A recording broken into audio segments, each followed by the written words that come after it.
Okay, let's continue. So in these videos, I'm going to talk about duality theorems. So we know that given a primal LP, we have a dual linear program. And duality in many cases provide useful and interesting properties. So I'm going to illustrate these properties with the following pair of primal and dual programs. I'm going to have the primal program, which is a standard form, and then the dual program as its alternative. Okay, and we all know that these are just examples because basically every linear program can be expressed by a standard form. So even though our following introductions is just for these particular pairs, actually the following conditions and the theorems all applies to all pairs of linear programs. Okay, keep that in mind. So our first property is called weak duality. So it says that the dual linear program provides an upper bound of the primal linear program. More precisely, is the following. Given a pair of linear programs that are here and there, if x and y are primal and dual feasible, respectively, so x is a primal feasible solution, y is a dual feasible solution, then we have C transpose X less than or equal to Y transpose B. Okay, that means if Y is dual feasible, then its objective value is an upper bound of any primal feasible solution. Actually, this has been illustrated in previous videos because we motivate the definition of dual programs by using those upper bound and lower bound ideas. So this should be easily understood that weak duality holds. But still, we may formally prove them. So our clues is that x and y are primal and dual feasible. So we have these conditions.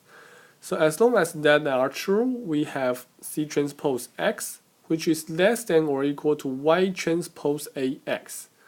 Why do we know that? It's because that X are non-negative, and the Y transpose A are greater than or equal to C transpose. So here we may replace C transpose by Y transpose A and get this inequality. And then because AX is B, then we get the second inequality, and then we have proved the weak duality. Okay, so nothing special because we already know that a primal linear program is upper bounded by a dual linear program. What's even more surprising is the following, is that we have the strong duality. It says that the dual program and the primal program are actually equivalent. So as the following. For the linear programs defined here and there, if I have x bar and y bar and they are primal and dual optimal, that would happen if and only if, first, they are both primal and dual feasible, and the second, their objective values get the same.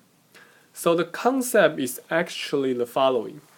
If we have the two solutions primal and dual feasible, then we know they have weak duality, right? So here we get a less than or equal to condition. If it happens that they are the same, then we also know that they are optimal. Or if they are optimal, then we know this would become an equality, or from inequality to equality.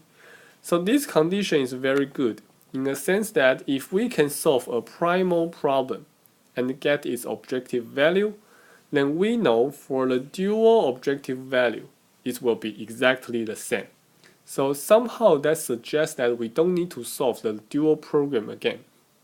And it also shows that the upper bound provided by the dual program is actually tight for the primal.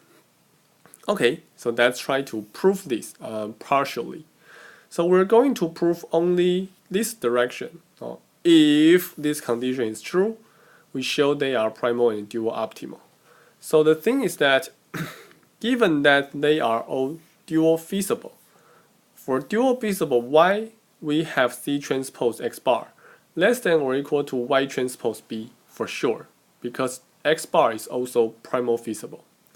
But because we have this equality, so we know this y transpose or y bar transpose is going to be better than all other dual feasible solution. So that must means y bar is dual optimal. Okay? The condition we already have is that y bar is dual feasible. Y bar is dual feasible.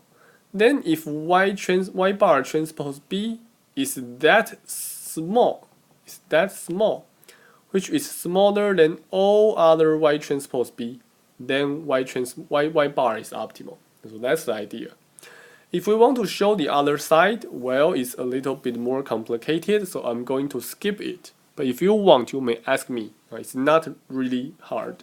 Basically, we use some properties about simplex method, about reduced cost. Because for a primal program, if it is optimal, if there is an optimal solution, that optimal solution satisfies some conditions such as the reduced cost are all non-negative or non-positive depending on your program. So according to that, we can prove it. But anyway, it's fine if you don't want to know it. But still, the result here is worthwhile to be memorized. So strong duality actually have good implications. So what's that? Strong duality first certainly implies weak duality. So it's a stronger property. So that's why it's called strong duality. And then strong duality says that the bond provided by weak duality is tight. That means cannot be improved. And also the primal and dual linear programs are actually equivalent. And more, given the result of one linear program, now we may somewhat predict the result of its dual, like this. Suppose I have a primal program, and suppose I see that it is finitely optimal. So there is a solution that is optimal and gives a finite optimal objective value. Then in that case, the dual must have the same thing. The value must be exactly the same. So we know the dual cannot be infeasible. The dual cannot be unbounded. Otherwise, strong duality will not hold. What if the primal is unbounded? If the primal is unbounded, that means we can maximize the objective value until we want. Okay? For any feasible solution, you have another solution that is feasible and even better. So there is no upper bound. If there is no upper bound for the primal, it's impossible for you to get a feasible solution for the dual. So your dual must be infeasible. It cannot be unbounded. It cannot be finitely optimal. If your primal is infeasible, then again, you cannot have an optimal dual solution. Otherwise, strong duality does not hold. Okay? But now we have no idea whether your dual is infeasible or unbounded. Both are possible. So given strong duality, now we can have a table like this, so that given your primal, you know a lot for your dual. Okay, so let's stop here and then later we will continue. Thank you.